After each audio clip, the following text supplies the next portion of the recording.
Last night, Governor Evers told everyone to stay home, cancel plans, and socially distance to fight the pandemic. But that makes us pretty unhappy, as many of us just want to go back to our normal life. So how do we follow through with that while staying happy? Our happiness expert, Whelan, joins us now with more. You're at a bar? Alone?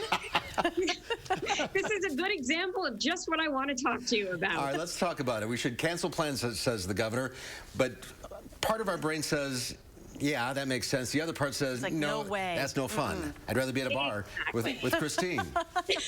So how do we justify that?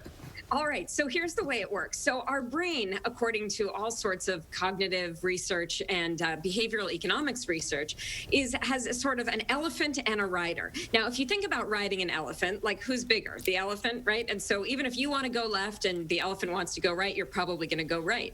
But when it works with our brain, the elephant is what we what we want to do, our unconscious, our emotional desires.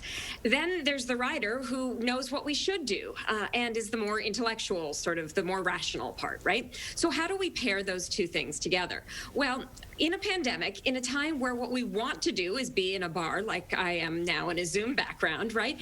Can we think about ways to appease that emotional part of our brain and have some fun while making the good intellectual choices that we know we should make? So instead of being in the studio with you guys, or instead of having a drink in a bar, I have a fun Zoom background, which is one way of trying to make the difficult things a little more fun.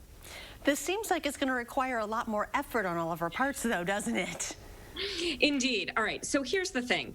We all have a frustration tolerance level, right? And I probably don't even need to define that for you, right? It's like, how much frustration can you take? This has been dragging on for a long time. We are getting more and more frustrated.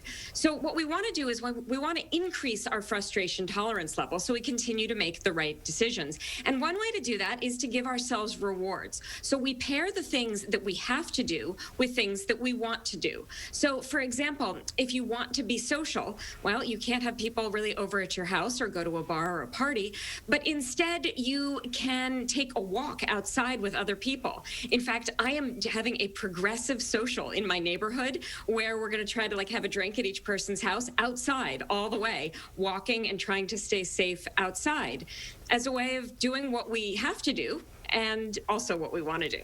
There's going to be a lot of tough decisions in the next few weeks with all the holidays here. So any other ideas?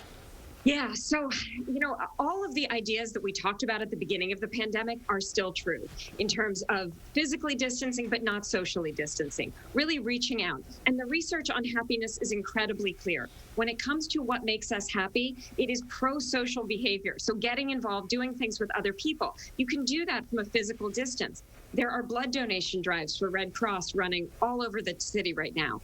There are food pantries that are having people collect food outside from other people's houses and bringing them to the pantry. There are ways where you can do good for others, and that's going to make you happier as well. So do something good for others will benefit yourself. It absolutely will. So we've got to do something fun for ourselves, tame that elephant, and increase that frustration tolerance as much as we can. It is tough work, but I think we can do it, and we can all do it and stick together. Yeah, I think show that elephant who's boss. In the long run, it'll pay off. That's for sure. That's right. That's right. And I'm the happy professor here to show you how to do it with a smile. All right, Christine. Well, happy Thanksgiving. Thanks for being with us. Great advice. Great tips. Thank you.